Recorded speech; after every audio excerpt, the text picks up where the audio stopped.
welcome up Mr. Bear Beam.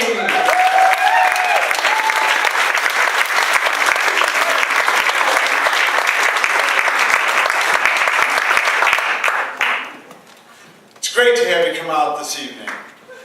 Wonderful. And I just want to tell you a little bit about myself so you get to know me a little bit more. I am a creative person and I love to write. I write suicide notes. I have bipolar 2, and to cope with my mania, I'll do things like write poems, sketch mandalas, blow up my neighbor's garage. I'm just kidding, I would never write poetry.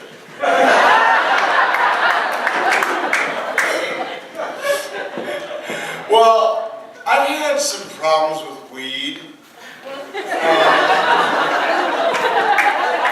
Once I had some weed and I asked this woman if she wanted to smoke up.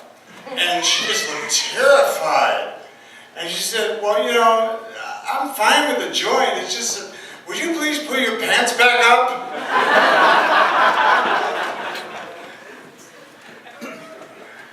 At one point, I actually contemplated selling weed. But, you know, I'm in my 50s, and I realized that jail is the last place I want to be. And why choose prison when you've been married for 28 years?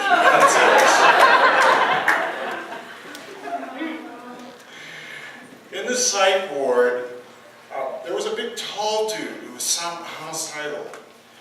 And he would stab the weaker patients in the back with a can opener. Now, first of all, I'm in a psych ward, and I know that I've hit rock bottom when someone mistakes me for a can of beans.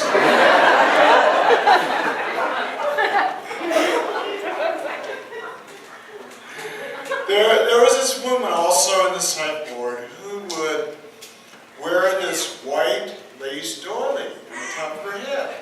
And she would walk up and down the halls just crying all the time. And she had lipstick smeared in her mouth and just all around her mouth. It's an interesting way for a head nurse to dress.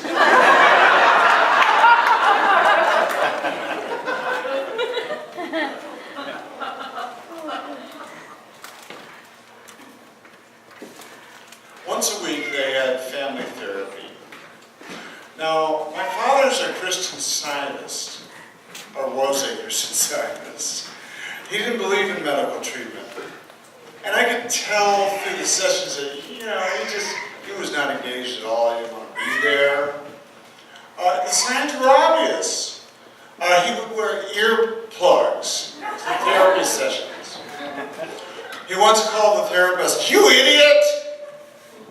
And he lit a fire in the men's restroom.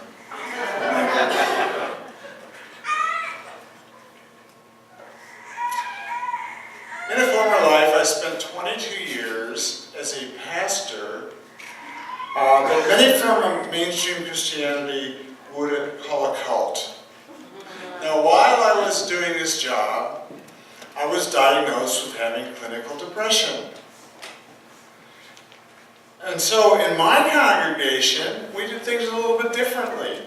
We did have holy water, and I spiked it with Prozac.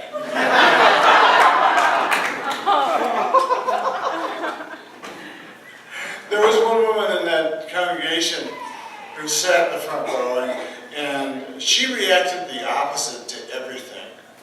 So if the pastor said something funny, she would just begin to cry. And if he said something serious, she just let out this laugh. But you know what? She was the only sane person in church.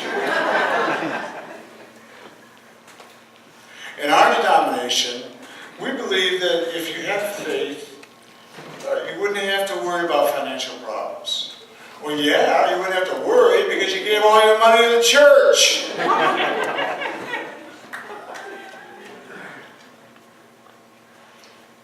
I hate going into these job interviews. You know, they sit around and they ask the questions like, well, what's your work experience? Or, what do you think your strengths are? Or, why did you light that fire in the men's washroom anyway?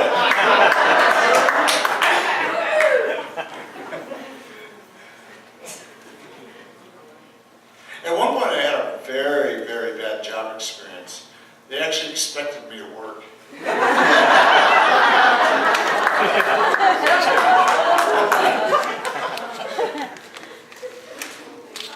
When I was 10 years old, I went to a Christian summer camp. I thought I was going to roast in hell for all the bad things I did. But then again, I got a roast in hell than to go back to that camp. One day, I cussed, and they made me sit out on a stump all night long. That wouldn't have been so bad, but they crazy glued me to the stump. And let me tell you, it was really a drag, going around for a week with this big piece of wood stuck to my ass. You've been a great audience. Thank you for coming very much.